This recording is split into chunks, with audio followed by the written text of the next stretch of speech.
Telkomsel kampret. Beli. Uang kok. Telkomsel korupsi, rakyat kecil merugi. Mungkin itu headline yang mewakili isi dari video ini. Seperti yang telah kita ketahui kemarin, hari Rabu 7 Mei 2025.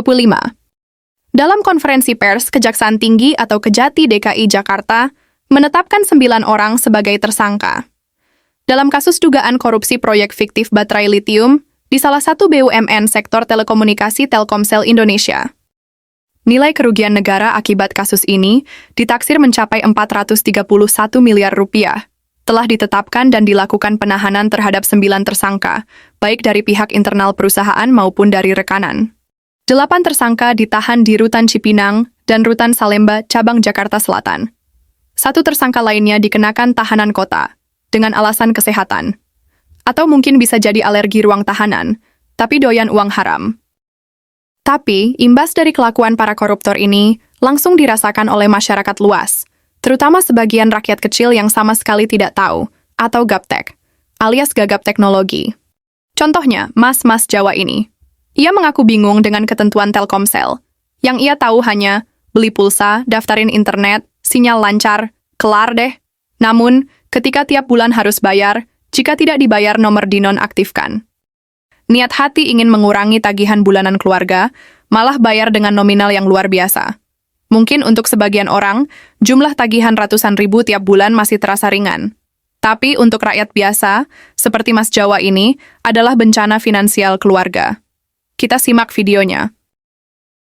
Telkomsel kampret. Beli. Uang kok. Niat hati pengen ngurangi tagihan bulanan, ini malah gak karu-karuan. Kalau pimpinan kalian korupsi, imbasnya jangan ke kami. Kami ini rakyat kecil, Pak. Masa aku pengen memutus kartu Halo, terus mau ganti kartu yang lain, katanya nunggu 1 kali 24 jam. Telepon operator gak bisa. Terus lain hari telepon operator lagi, tunggu 3 kali 24 jam, Pak. Nggak bisa lagi. Setelah 1 minggu 7 kali 24 jam, aku kantor Grapari, hasilnya tetap nihil, 0, sempuk kalau apa-apa. Sinyal susah, beda sama provider sebelah, murah. Bayang no, Pak, setiap bulan itu 160.000. Itu dulu kartu saya itu kartu biasa.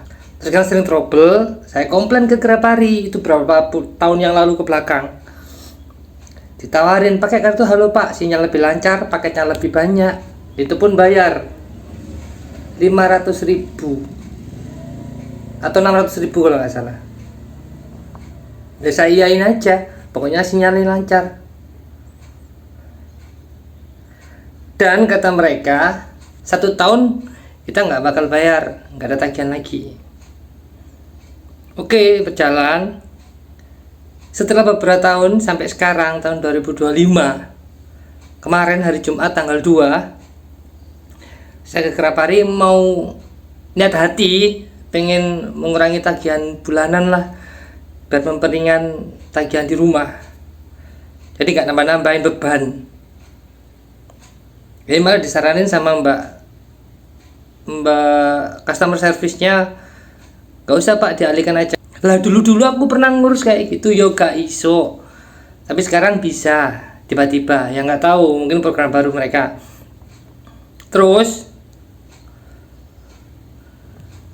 1 hari 2 hari aku tungguin, gak konek-konek, sinyal ada tapi nggak bisa dipakai. Malah kata aplikasinya itu kartu saya hangus. Ini bukti notanya, tanggal transaksi tanggal 2 bulan 5 2025, Jumat kemarin.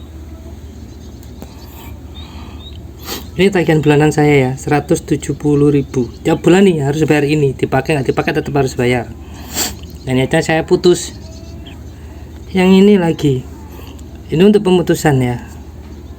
Tuh, bukti pembayaran tunai jasa telekomunikasi Telkomsel nih, jelas. Ini biaya pemutusan 195. Tuh, ini ada logo Telkomsel. Kalau mbaknya sih bagus, mbak customer service-nya nyaranin sabar pak, ini masih dicek terus.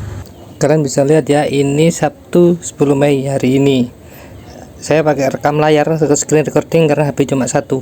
Di situ di atas tertulis Telkomsel dan Indosat, provider yang saya pakai ya. Kita buka aplikasi Telkomsel.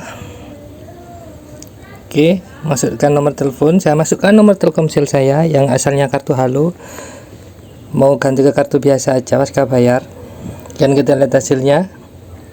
Tara, nomor Anda tidak bisa digunakan. Nomor ini telah kadaluarsa dan tidak dapat digunakan. Lakukan reaktivasi. Sudah, bolak-balik ke kantor Grabari, hasilnya nihil. Terus ini gimana?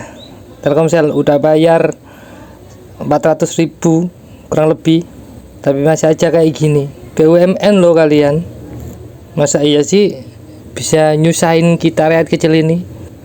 Telkomsel, jawab ya video saya. Makasih.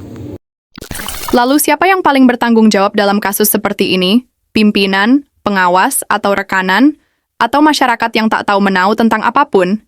Yang mayoritas pengguna provider milik negara ini. Tulis pendapat kalian di kolom komentar. Terima kasih.